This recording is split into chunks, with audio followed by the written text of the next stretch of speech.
What's up, guys? Welcome back to the channel and Happy New Year. Pretty sure that's the day this is coming out. Today's gonna be a little shorter. I'm getting a way late start, mostly because I did nothing today except for watch football and still got it on in the background. If you haven't checked it out so far, I've got 2 videos that I posted in the last 2 days trying to do some daily upload stuff.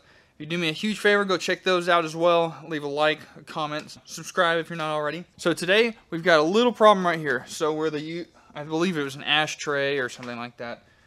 We need to take that part out or the drive shaft won't fit, as well as our old e-brake system, and then there's some cables underneath the car that we're going to have to get to as well. With that being said, the goal for today is to get all of that out of the car. That way we can go ahead and measure for the drive shaft and get that thing ordered, because besides that, bleeding the brakes, making sure it doesn't leak, and making sure the fuel system doesn't leak, all I have to do tomorrow is go weld up the intake, and the car should run just fine. Oh, but axles, you know, not important. Quite a few things on this car that has to be done before it can be on the street, for sure. Don't have any turn signals, don't have any tail lights at all. Anyway, I'm gonna hop on doing that. I'm trying to try to show it to y'all the best I possibly can. Let's just get down to it. So, as I've shown in like a million of my videos, it is all spot welded together, this little lip area.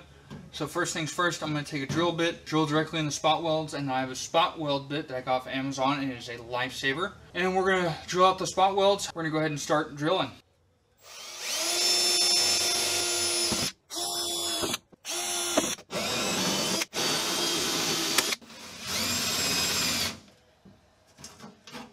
So as y'all can see, that little ashtray looking thing would have definitely been in the way of the drive shaft, so that's out. Now we have to get our old emergency brake, and there's an old leather strap that used to hold down the top of the differential. It's actually kind of interesting, but that's when thank you, bug.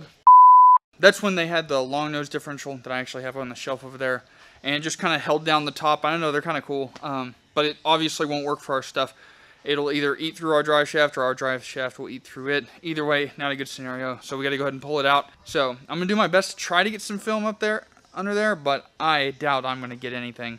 So I'll just try to show you the before and the after. Alright, so anyway, there is our old e-brake that pulls this mechanical contraption back here that you can't really see because it's nice and dark and the camera won't focus. So that mechanical contraption off to the right, there's the leather strap. Obviously you can see how that's not going to work anymore, because our rotating assembly there is going to just absolutely destroy it. But this is our mechanical contraption here. We got a couple of bolts there. We got a couple of bolts holding on the little parts on the edge. It'll be nice to get those out too, because I'm sure I'm going to have to find some way to build an exhaust under here eventually. Anyway, that's about it. Alright, and this is the after. So, I know it's hard to see. So, there's obviously a lot more room here. We're going to have to patch that hole, as well as this big hole and all of this big hole. And then down over here, we no longer have that leather strap. We are going to have to tie down our fuel lines with some P-clamps over here off to the right, but that should be really easy to do. It looks like we have a lot of space for our drive shaft. Speaking of a drive shaft, now we need to measure for one. Except first we're going to clean up this mess. Alright, so we're looking at our diagram here, and this is diagram 1 of 2. We're going to get every single one of these things and write them down on a piece of paper. I'm also going to take pictures to send to the guy to make sure that everything is good to go.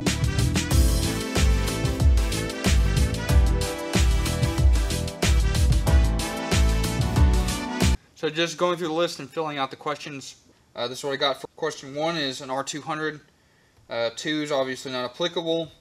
3 is a CD001. It's actually from an early model 350Z. If that thing explodes, then I'll go to a CD0A, which is the new one that they make. Spline count was 32. I can show you all a picture here. It says from the flat part, there's a little ridge, so I'm giving them both measurements. One is just, it's flush, and the other is that it comes off that ridge. Have them take a look at the picture that I took and make the judgment off of that. None or 2 inches. Again, you can see the picture. There really isn't any pilot. The pilot's actually on the drive shaft end. Again, I'm going to let them look and use their judgment.